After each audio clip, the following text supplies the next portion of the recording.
Sebagai umat muslim, kita meyakini kalau beberapa hal sudah diatur dan ditentukan oleh Allah Subhanahu wa Ta'ala. Hal tersebut antara lain jodoh, maut, dan rezeki. Soal yang terakhir, banyak yang bertanya-tanya mengapa rasanya sulit sekali menjemput rezeki alias seret rezeki. Kadang kita merasa sudah cukup berusaha, berbuat kebaikan hingga beribadah tapi rasanya belum tercukupi kepentingan duniawi. Manusiawi kalau kita berusaha memenuhi kebutuhan hidupannya di dunia.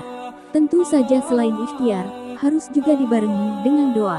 Yang kita mesti yakini, rezeki dijamin oleh Allah Subhanahu wa Ta'ala dan tidak mungkin tertukar. Meski demikian, ada penyebab kenapa rezeki belum sampai ke kita. Penghambat pintu rezeki. Ada beberapa hal yang menjadi penghambat terbukanya pintu rezeki atau sering disebut rezeki seret. Perihal itu, Ustaz Najmi membagikan tausiahnya lewat akun YouTube. Beliau mengatakan ada beberapa hal yang menghambat pintu rezeki kita. Ada satu kisah, ada satu hadis yang diriwayatkan dari Sauban. Sauban itu adalah budak yang dimerdekakan oleh Nabi Muhammad SAW. Rasul pernah berkata apa yang membuat rezeki terasa sulit dicari.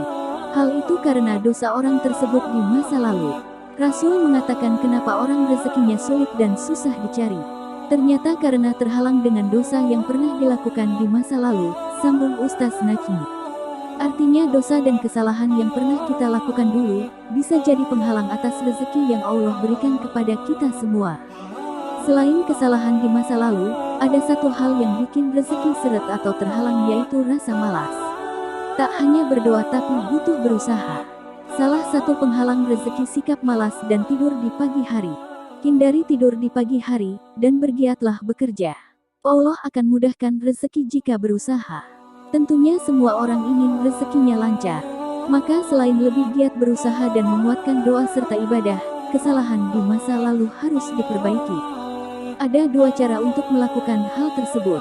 Cara yang pertama yaitu dengan meminta ampunan Allah Subhanahu wa Ta'ala. Maka satu cara diantaranya karena dosa sebagai penghalang itu kita bisa minta ampun kepada Allah Subhanahu wa Ta'ala. Tapi karena urusan manusia di dunia ini ada dua hal, yaitu hablum minallah dan hablum minanas, yaitu kepada Allah dan manusia, maka keduanya harus diselesaikan. Untuk urusan kepada Allah menurut Ustaz Najmi cukup mudah. Kita datangi dalam sholat, kita istighfar sungguh-sungguh mohon ampun dan bermunajat kepada Allah. Allah akan kabulkan. Di sisi lain, jika ada urusan dengan manusia, selesaikan dan minta maaflah. Datangi baik-baik orang yang telah berbuat salah pada kita, atau kita berbuat salah kepada mereka. Apa yang kita lakukan? Kita minta maaf, kita ikhlaskan agar hijab-hijab yang jadi sumber rezeki kita terurai dengan sendirinya. Terbuka dengan sendirinya, pada akhirnya keberkahan datang dengan sendirinya kepada kita. Jika Allah sudah ridho, rezeki akan mengalir. Jika Allah berkehendak, rezeki itu akan sangat mudah. Tak perlu kita yang mengejar tapi rezeki yang akan datang kepada kita.